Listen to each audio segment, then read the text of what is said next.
Let me first of all say thank you and say that I'm going to be obedient because it's hard to give a microphone to a politician and tell him 5 minutes to talk about a community that's over 150 years old, and that same community that I've lived in for 69 years.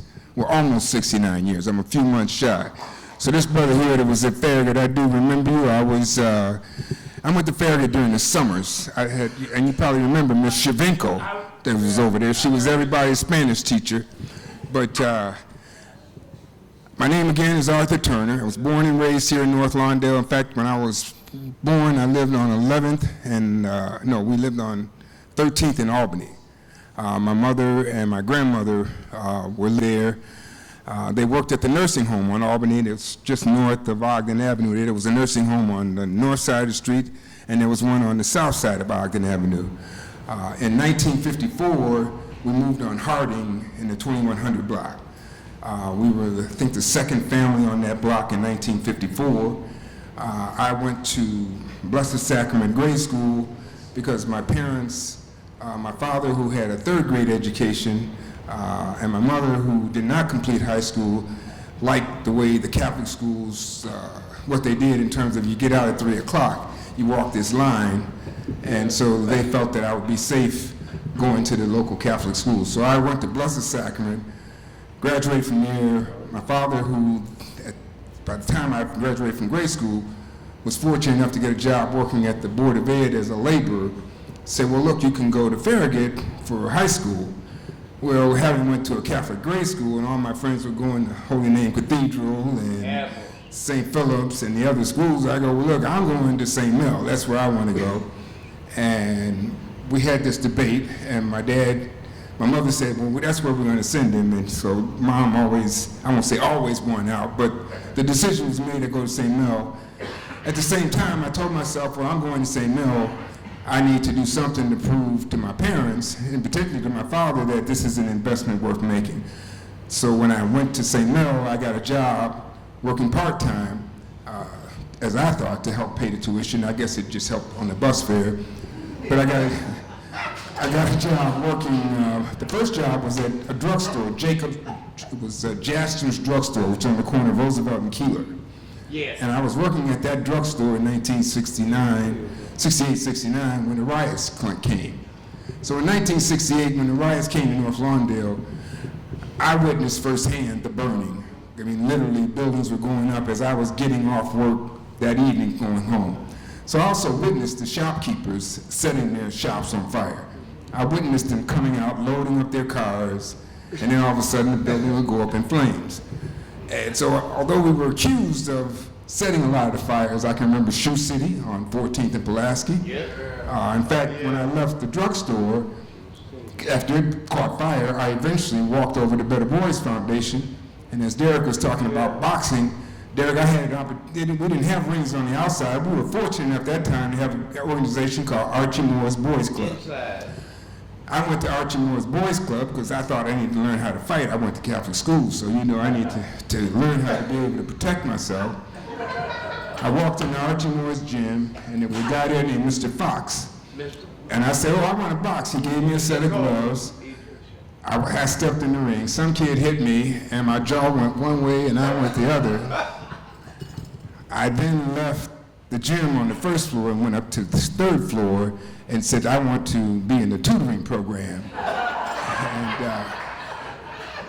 And Warner Saunders was the executive director of the Better Boys Foundation. When I came up and told him that's where I thought I wanted to be and where I wanted to work, they hired me to work at Better Boys as a counselor with the kids. They then had a math program, there was some math contest that was going on, and I thought I was pretty good in math, so I represented Better Boys in a math contest, got an award from Morgan State University for this contest, but I spent the rest of my high school days working at Better Boys. In the community of Harding Avenue and in North Lawndale, where I live and have lived all my life, I learned how to ride my bike on Route 66. It was on the service drive, not on the main street, but we had the service drive. As mentioned earlier, this is where all the car dealerships was. In fact, Emil Denmark Cadillac was on the corner of where I lived on Harding Avenue. I remember Ben Giller Chevrolet. I knew some of the mechanics down there. The great thing about living on Harding was new cars used to come out in October, and I know Shumpert can appreciate this. New cars came out in October, so in September and August, they would start bringing these new cars into all of their dealerships, the Pontiac, the Oldsmobile, all those dealerships. And so I get a chance to see these new cars before customers would see them. You know, we'd try to ride our bike in, but that was part of the North Lawndale experience. The strangest thing in '54 was meeting a little white boy who lived 3 doors over named Jerry, who had a bike. His bike was, I don't think the bike was called Jeepers, but it was a Sears bike. I didn't have one. He shared his bike with me that fall. The next summer, Jerry had moved. So did Mikey down the street and Paul across the street. And so I noticed that every year, all the little white friends that I had moved on. No big deal. The transformation happened, and I didn't even realize that it happened. But it happened, and I want to say it was a normal thing. The thing that hurt the most was watching, over the years, the loss of the Sears Roebuck, where I got my first Jeepers. Couldn't afford All-Stars, but I thought I could run as fast as every kid that had a pair of All-Stars. All the All-Star buyers was down at Mr. Kelly's picking up their shoes, but I was over at Sears because that's what we could afford. Everything we bought was Sears and Roebuck. The washing machine, the refrigerator. I don't even think we had a washing machine at that time, but the refrigerator, all of the clothes was Sears. And that's all, I won't say all we knew, but that's what we knew. So to watch Sears leave, to watch Hot Point leave, I used to ride my bike down by Western Electric, and we would get chased by the kids from Cicero because Ogden wasn't like it is now. The configuration was different, and you didn't go into Cicero. We'd ride our bikes in and we'd get chased back. But that's, you know, Cicero was Cicero, and that history did not leave. People talk about, well, were you a White Sox fan or a Cub fan? Well, I couldn't go to White Sox Park because I had to walk through Gage Park to get there, or walk through Bridgeport to get there. And that wasn't an easy venture, and this was before you had the Dan Ryan L. So I kind of grew up watching baseball, but never really going to a baseball game, nor do I think we could really afford it. We were poor, but I didn't know how poor we were, because we didn't go to baseball games, but at that time, all the kids played baseball in the neighborhood. Every other block, Springfield would play Harding. You know, 1900 block, we played 2100 block. Baseball season, then it was football season, we played football. None of that happens today, but that was a time when kids played and we did things and we looked forward to it. We had a normal life as far as I was concerned. It was normal. I do know about the Cobras and the Vice Lords. They existed. I managed to exist even amongst their existence because they didn't bother you. It really wasn't. If you wasn't a gangbanger, you didn't deal with it. I think my life was changed tremendously by my Little League baseball coach. And that's the guy that Paul mentioned earlier, Mr. Richard Barnett. Barnett had a team called the Jaguars. And the Jaguars were unbeatable here in North Lawndale. We were the team. Of course, there's some guys that might be in here that played on the Red Legs, and I'm not going to argue who was better, but we played, you know, it was pretty competitive. But the one thing is Jaguars, and we played in Franklin Park, when we go to practice, we meet at Mr. Barnett's house. We'd all walk a straight line going to the park. And then his favorite message was we would do English, we do conjugation of the English language. And so we would go, I am, you are, he is, you know, which most of the Jaguars are pretty good in terms of the English dialect just because we played the English as we went to the park. When I got ready to go off to college, graduated from high school, and of course the Vietnam War was going on at that time. My parents used to, and not only my parents, but we used to hear this all the time back then.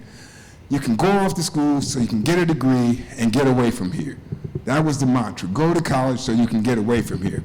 Well, at St. Mel, when I graduated, I'm getting ready to go, and I was on the honor roll there. They said, well, you don't want to, I said, well, I want to go to Jackson State.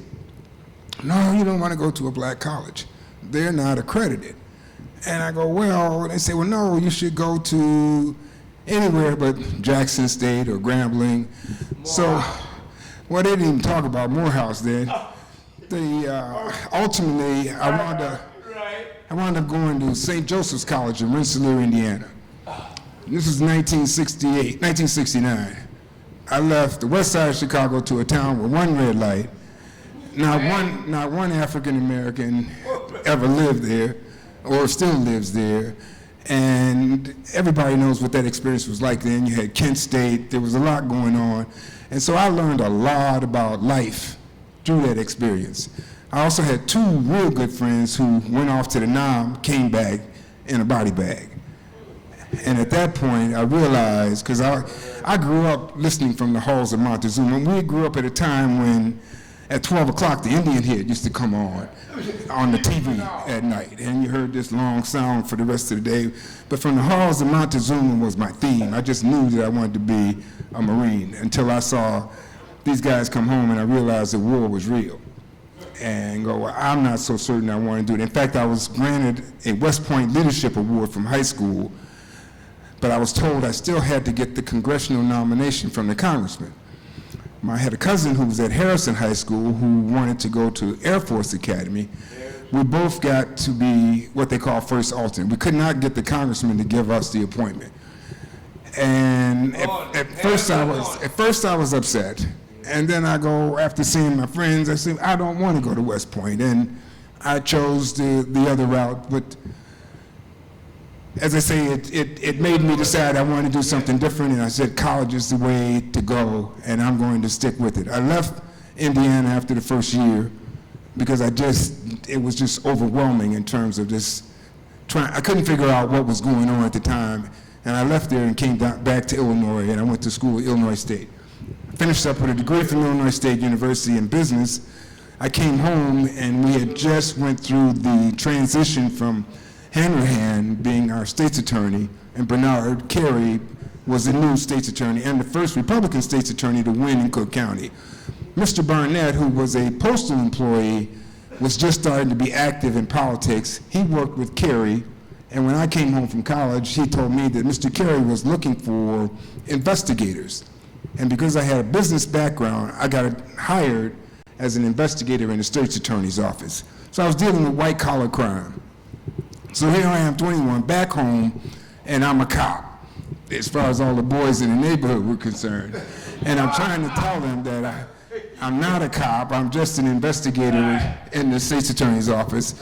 But it turned out to be a really good job because I learned a lot about organized crime and also learned about political corruption. But there became a vacancy for the state rep seat, and Barnett asked me, he said, why don't you run for state rep? I said, I took one political science course in college. It was Poli-Sci 101. I got a pass, it was pass, fail, and I passed. And that's all I remembered. And he said, well, you know, this is what Jesse Madison did. Jesse was our park district czar under Harold Washington. He said, you could do this job. All you need to do is just have some money to help start a campaign. At that time, I was 26, I wasn't married, and I had a couple dollars, not a lot, but a few saved. And I said, okay, let's try. So there was a citizen search committee that got together. I was selected by the search committee to run for it. It was, at that time, the district took in North Lawndale and Oak Park. Yeah. When the process was completed, they selected me. First time I ran, I lost by 700 votes. It was 1 vote per precinct. My parents were not precinct captains. We had no political involvement. I ran again 2 years later and won, and the rest was history. I was able to help guys like Derek in terms of working with the football team back then. I realized that the politician was not going to save our community, that my role was that, as a politician, was being a tree shaker. Let me shake what I can out the trees, and then the applesauce makers at home will make the applesauce. So I worked with the brothers at Marcy and ABC and Better Boys Foundation and Ernie Jenkins over with his organization. I worked with all of the community groups trying to make it happen. I've enjoyed every minute of it. It's been more than a challenge. I raised 2 sons here in North Lawndale. In fact, I met my wife 40 years ago in the next 2 weeks. She was from Inglewood. She went to Mercy High School, but I brought her to North Lawndale. I met her at a Christmas party, brought her to North Lawndale in the winter. She didn't know where she was at.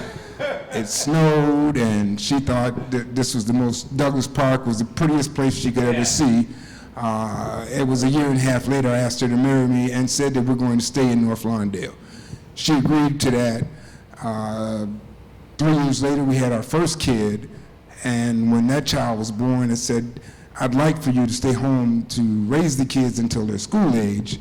We had a second son a year and 9 months later, and after that kid was born, she says, you got to be kidding. Staying at home. And we lived on Ogden Avenue, which is where my office is located. We lived over a retail space, and we decided to open up a business. So we opened up a children's clothing store. We were the only shop, the only business on Springfield and Ogden. Later, the Salvation Army opened up across the street, and then Lawndale Christian Church came in. Wayne Gordon and I are neighbors, and so, in fact, our kids went to school together. And as I say, that part of Lawndale was history. But Lawndale has always been home to me. I've always believed in it. I've never gave up. I try to encourage people to come back, to stay here now. At one point, I tried to get my parents to move out and said, look, you know, you can move to the south side. My father says, if you want to move to the south side, you move to the south side. I work at 31st and Kedzie. This is where I've been. And so they never left. And I decided to not leave. I live 1 block from where I grew up. My brother, I have a brother that's 10 years younger than me. I have a brother that's 20 years younger than me. And all of us that went off to school came back, and we still live literally a half a block from where we grew up. The brother that's 10 years younger owns a business here in the community. He employs 8 people. He has a transportation logistic business. His thing was the same thing. I'm coming back to this community. He has raised his kids here. His wife is an assistant principal at Providence St. Mel. And so we know it can happen. And yet I realized that there was a lot of luck. There was a lot of community support. And I realized the challenge in trying to encourage young people to come back, in particular African Americans, is our school system. And until we turn our schools around, Lawndale is on its way back up, but it's going to still take a minute until we take control of our schools. I can say this, that like Lou Rawls talks about the Tobacco Road, and that's all he knows. Well, Lawndale is not Tobacco Road. It might be, there are those who say it was dirty, it was filthy, and all the rest of that, but it's home. And it's nice now to see, it's funny to watch that migration, to watch Mike and Danny and Paul and all those guys leave, to see Mike coming back, to see Danny coming back, and now to see Juan coming in, and Susie coming in. And so to see the community being reintegrated, to see that happen in my lifetime is a plus, because it tells me that my staying was worth it. So to North Lawndale, I want to say congratulations on the 150th. And let me say this, as I take my seat, the house I live in now was owned by the guy, one of the early settlers here in North Lawndale. He was a Czech philanthropist who owned Atlas Brewery. In fact, the house I live in is one of the 5 houses on Avers Historic District, and this guy owned all of the land. The house next door was owned by the guy who owned Pilsen Lumber Company. The 3rd house was owned by the guy who owned Pilsen Brick Company. This guy he leased the land for where the pink line is. This guy owned that land. I now live in his house, and remember the grandson who was a descendant that lived there, he stayed there till he was 96. So the history of North Lawndale, I really feel great about it now, because I live in a building for one of the early pioneers who was here before the community became African American. North Lawndale, we love you. Happy birthday on your 150th, and we appreciate you much.